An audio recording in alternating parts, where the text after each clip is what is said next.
The strike came faster than she expected.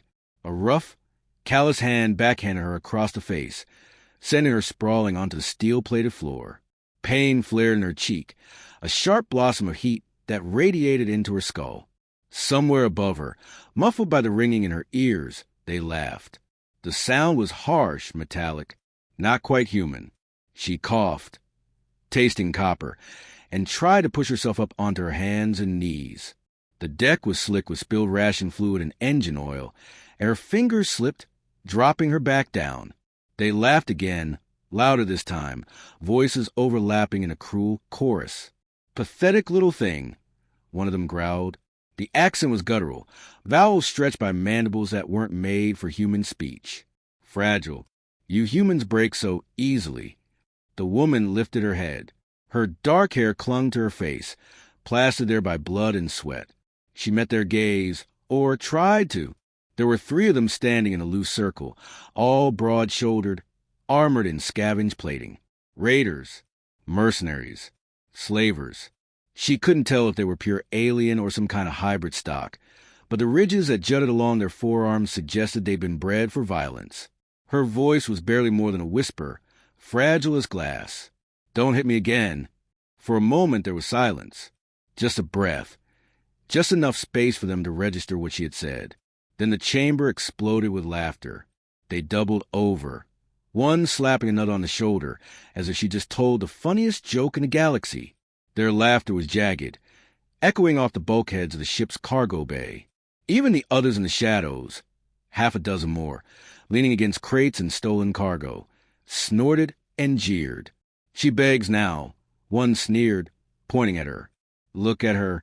Human women always fold." "Don't hit me again," another mocked, pitching his voice high, shrill, like a child. They roared at their own performance.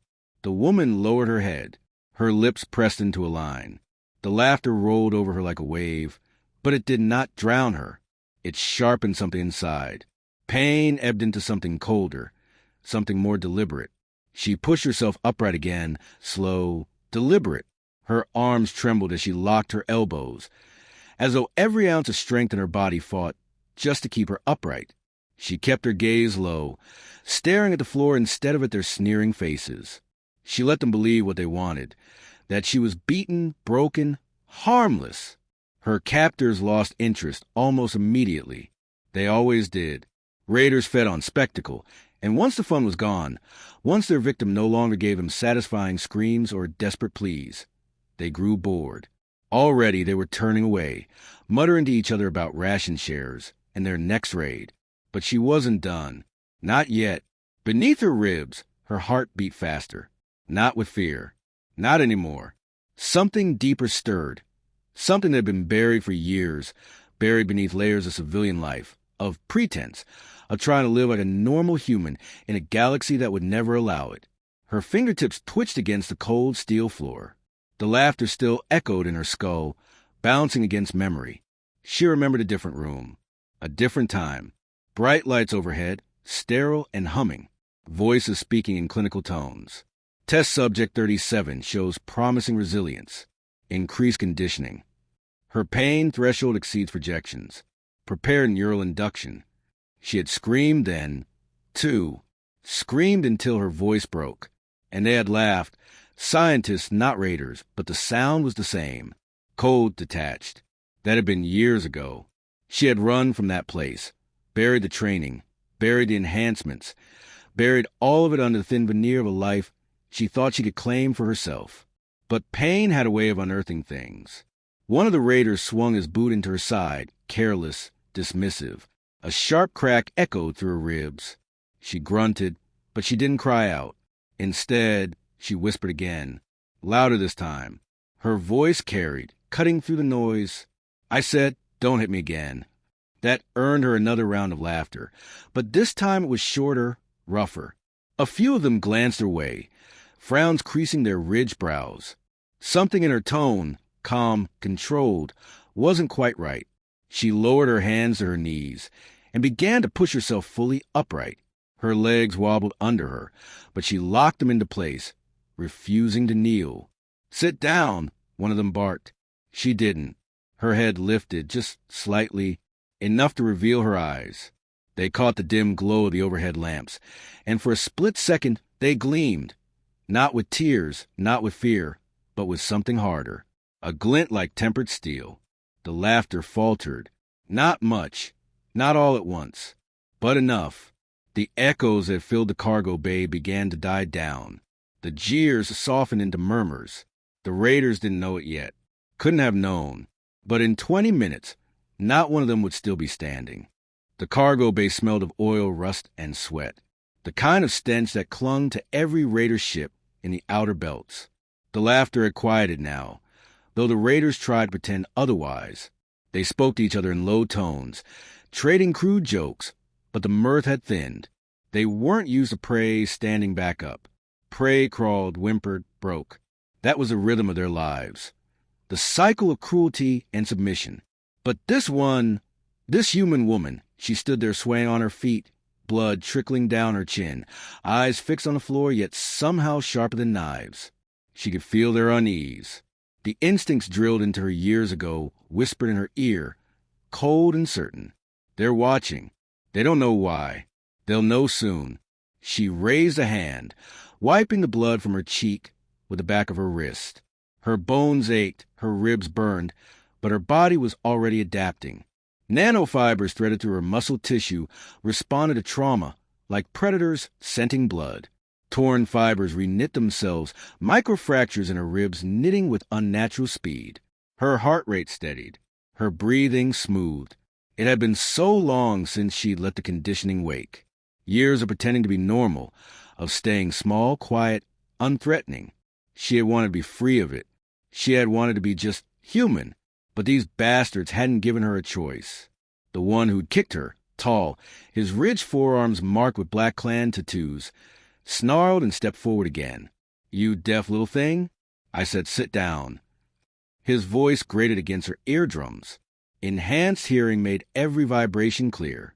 She could hear the whir of the ship's cooling systems 3 decks above, the faint irregular click of his right knee, an old injury never properly healed, the racing pulse in his throat, faster now than before.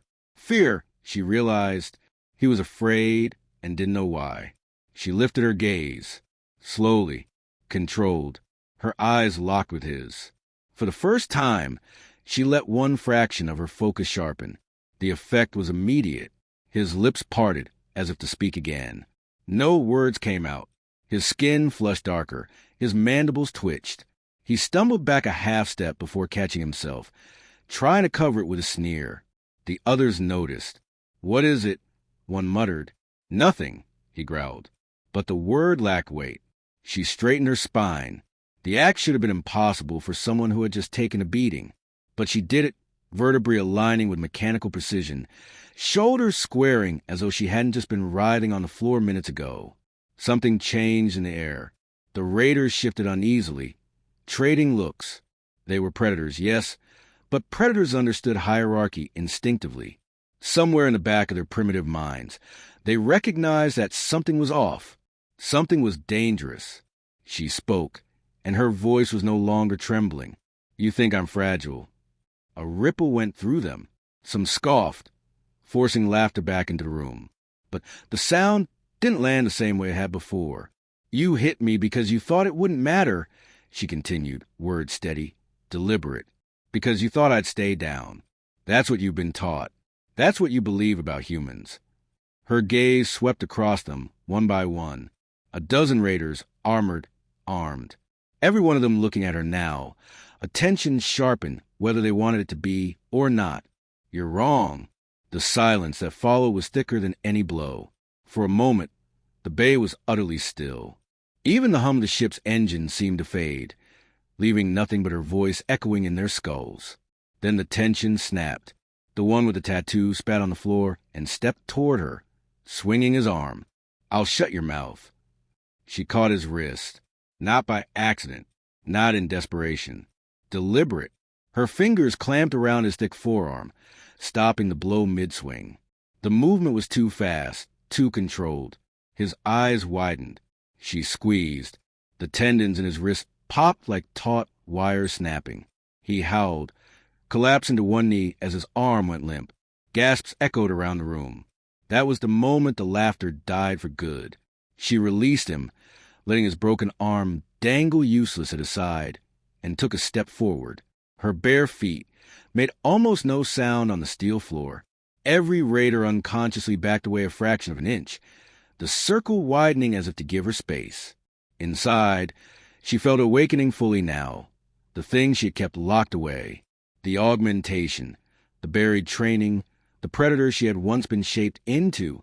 Her pulse slowed into a steady drumbeat. Every sound, every movement, every potential strike unfolded in her mind like a pattern waiting to be solved. She rolled her shoulders.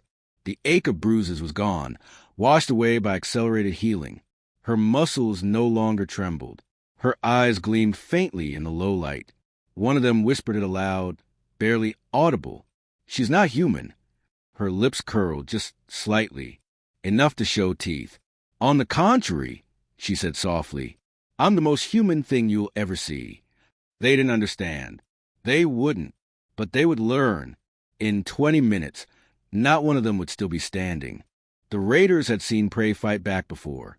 Sometimes the strong ones lashed out in desperation, swinging wildly before being crushed under armored fists. It always ended the same: blood on the floor, bodies broken, laughter restored. But this wasn't desperation. The woman's stance was steady, predatory. Every movement was measured, every breath controlled. She didn't move like someone hoping to survive. She moved like someone who had already calculated the outcome. The tattooed raider cradled his shattered arm, snarling in pain. Two others rushed forward to avenge him, heavy boots pounding against the metal deck. One swung a jagged blade down toward her skull. She shifted half a step to the left. The blade sliced through empty air. Her elbow shot upward, slamming into the raider's throat with the precision of a hammer striking glass. Cartilage cracked. He dropped the blade, gagging as he collapsed onto his knees. Before he hit the ground, she had already spun toward the second attacker. He lunged with a stunned baton, its prongs crackling blue. She caught his wrist mid-strike, twisted, and drove the baton into his own rib cage.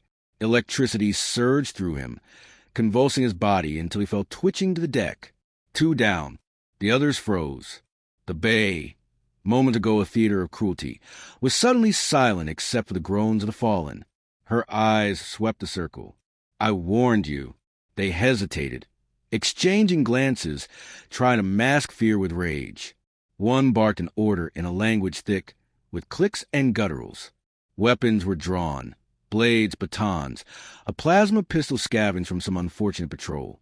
The first bolt of plasma seared through the air.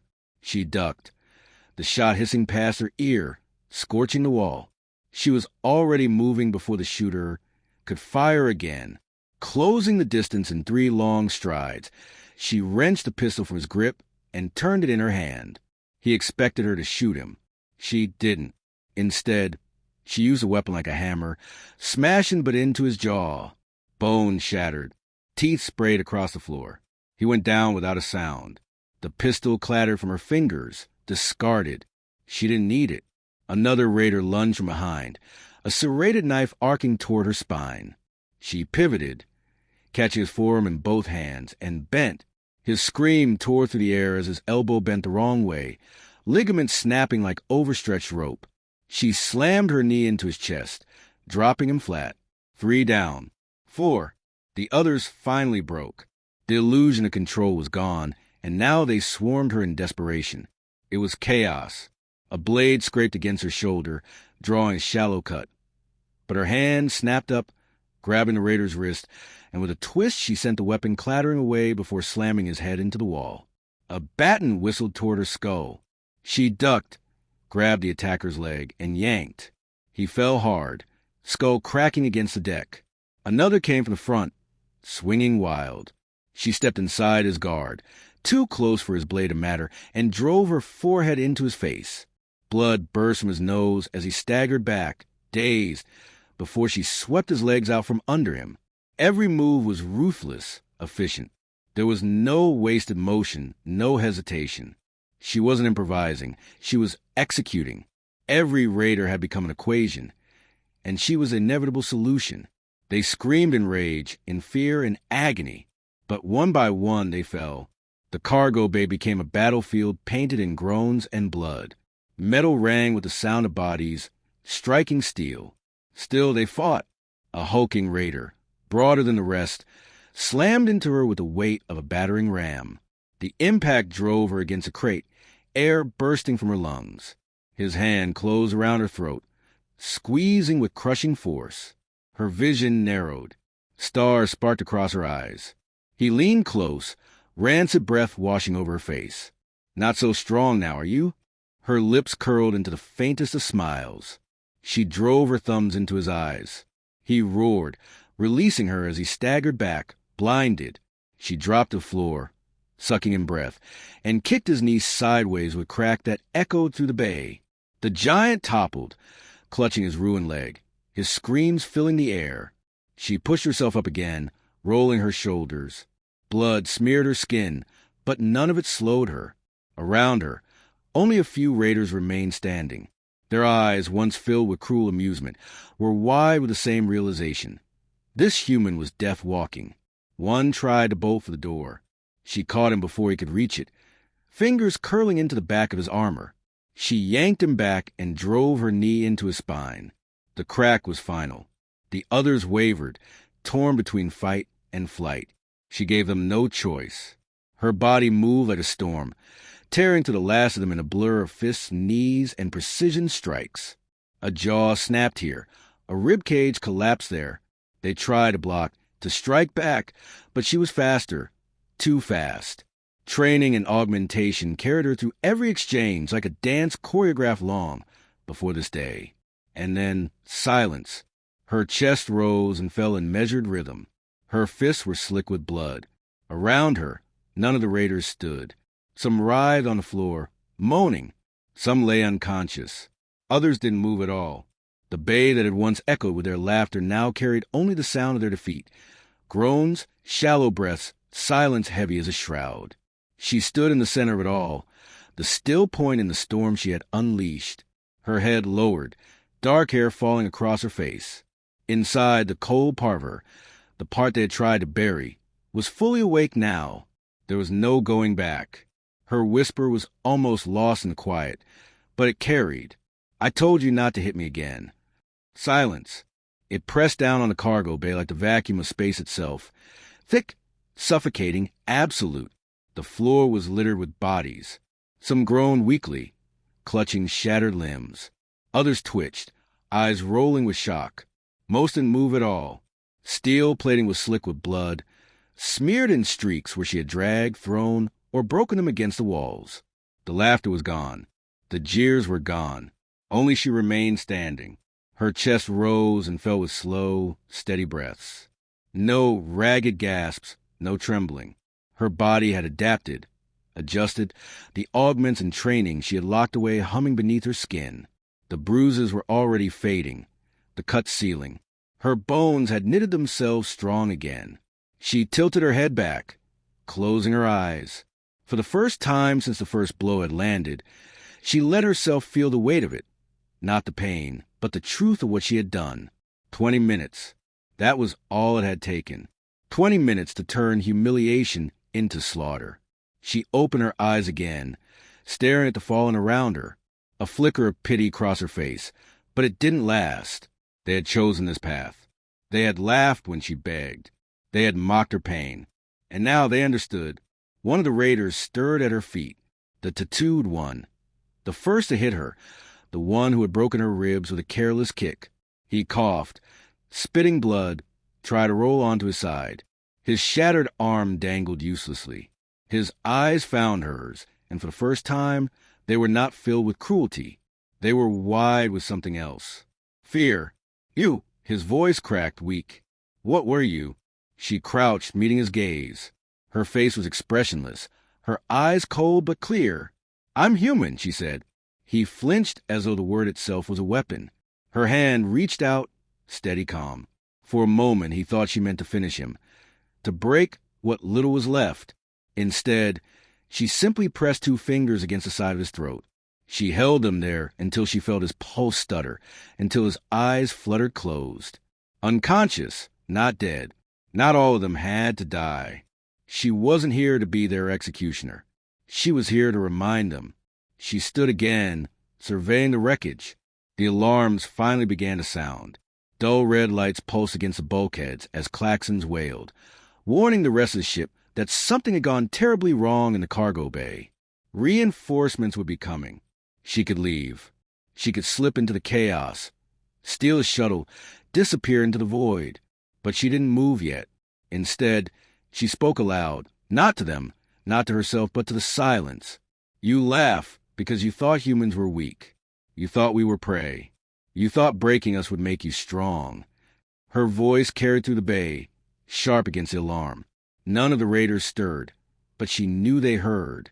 Conscious or not, the words would live in their bones. You were wrong. We endure. We adapt. And when we rise, she glanced down at the carnage around her. None of you stand.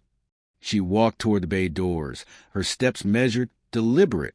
The alarms painted her in red shadows, her silhouette cutting through the haze like a blade.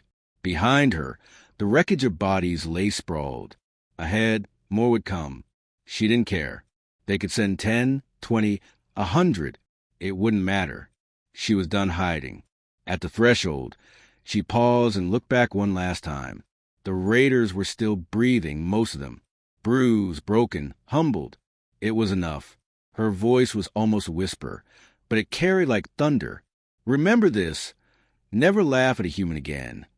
And then she was gone, vanishing into ship's corridors, leaving silence and ruin in her wake. Outside the bay, the hum of the raider vessel stretched on. Beyond its hull, the stars waited, cold, endless, and full of war. She would face it all. She would carve her place in the void not as prey, not as an experiment, not as something to be mocked, but as proof that humanity was not fragile, proof that humans were the last thing anyone in this galaxy should underestimate, because 20 minutes was all it took.